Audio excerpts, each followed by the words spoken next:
안녕하세요, 지안입니다. 오늘은 이런 분들은 절대 최면 심리 상담 받지 마세요 라는 제목으로 이야기해 보려고 합니다.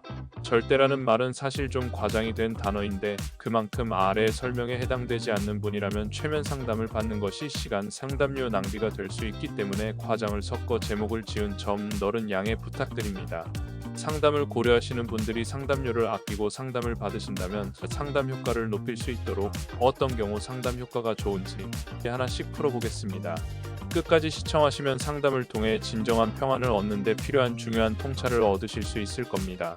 첫째, 최면에 대한 단순한 호기심보다는 간절한 회복 의지가 필요합니다. 단순히 최면이 궁금해서 혹은 신기한 체험을 해보고 싶다는 가벼운 호기심으로 상담을 시작하는 경우 깊은 치유를 경험하기 어렵습니다. 최면 심리 상담은 본인의 고통에서 벗어나고자 하는 진지한 의지가 있을 때 가장 효과적입니다. 예를 들어 한 내담자는 처음에 단순한 호기심으로 상담을 시작했지만 큰 변화를 느끼지 못했습니다. 하지만 나중에 진심으로 자신의 문제를 해결하고자 하는 마음으로 다시 상담에 임했을 때 그때부터 치유의 문이 열렸습니다. 둘째, 자발적으로 상담을 결정해야 합니다. 본인이 스스로 문제를 인식하고 상담을 결정하는 자발성이 중요합니다. 누군가의 권유로 마지못해 상담에 오는 경우 과정에 몰입하기 어렵습니다. 예를 들어 지인의 권유로 상담을 시작한 어씨는 처음엔 적극적이지 않았습니다. 하지만 스스로 문제를 인식하고 상담의 필요성을 느끼게 된 후에는 태도가 완전히 달라졌고 그 결과 더 빠르게 변화를 경험했습니다. 셋째, 책임감을 가지는 자세가 중요합니다. 상담 과정에서 본인의 행복과 평안을 스스로 책임지고자 하는 자세가 필요합니다. 상담사는 안내자일 뿐 변화를 만드는 주체는 본인입니다. 예를 들어 상담사가 알아서 다 해결해 주겠지라는 마음으로 시작한 내담자 B씨는 상담 효과를 느끼지 못했습니다. 그러나 자신의 노력이 중요하다는 것을 깨닫고 상담사의 지침을 따라 실천하기 시작하면서 삶의 큰 변화를 경험했습니다. 넷째, 심리적 문제와 정신과적 문제의 구분이 필요합니다. 병리적 증상으로 인해 의사소통이 어려운 경우 심리상담보다는 우선적으로 정신과 진료를 받아야 합니다. 이는 내담자의 안전을 위한 조치입니다. 예를 들어 극심한 우울증으로 인해 대화조차 어려운 C씨는 상담보다는 정신과 치료를 먼저 받았습니다. 이후 상담을 병행하면서 더 큰 치유를 경험할 수 있었습니다. 다섯째, 감정을 느끼고 허용하는 태도가 중요합니다. 생각으로 감정을 분석하려는 태도는 치유를 방해합니다. 상담 과정에서는 가슴으로 감정을 느끼고 이를 받아들이는 것이 핵심입니다. 예를 들어 내담자 D씨는 감정을 분석하려는 습관 때문에 상담 초기엔 큰 변화를 느끼지 못했습니다. 하지만 감정을 느끼고 허용하는 연습을 하면서 마음의 짐이 점점 가벼워졌습니다. 여섯째, 꾸준한 성실함과 믿음.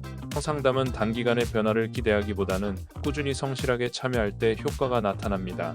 초반에 눈에 띄는 변화가 없더라도 신뢰를 갖고 꾸준히 진행해야 합니다. 예를 들어 내담자 A씨는 2회차까지 뚜렷한 변화가 없다고 느꼈지만 3회차 이후로 눈에 띄는 감정 해소와 치유를 경험하기 시작했습니다. 이는 상담사의 안내를 성실히 따른 결과였습니다. 일곱째, 상담사를 신뢰하고 안내를 따르는 자세. 상담 과정에서 자신의 고집을 내려놓고 상담사의 안내를 신뢰하는 것이 중요합니다. 무조건적인 공감만을 기대하기보다는 안내를 성실히 따르는 태도가 필요합니다. 예를 들어 상담사의 지침에 의문을 제기하며 고집을 부리던 F씨는 초기엔 큰 변화를 느끼지 못했습니다. 하지만 상담사의 전문성을 신뢰하고 안내를 따르기 시작하면서 상담 효과를 느낄 수 있었습니다. 여덟째, 환경과 사람 탓이 아닌 자기 마음을 변화시키려는 태도. 외부 환경이나 다른 사람 탓을 하기보다는 자신의 마음을 살피고 변화시키려는 태도가 중요합니다. 예를 들어 가족이 달라져야 내가 행복해질 수 있어라고 생각하던 G씨는 상담에서 자신의 마음을 변화시키는 법을 배우면서 진정한 평안을 찾았습니다. 아홉째, 최면에 대한 정확한 이해와 편안한 마음. 최면에 대해 막연한 기대나 두려움을 갖기보다는 최면이 무엇인지 정확히 이해하고 편안한 마음으로 상담에 임해야 합니다.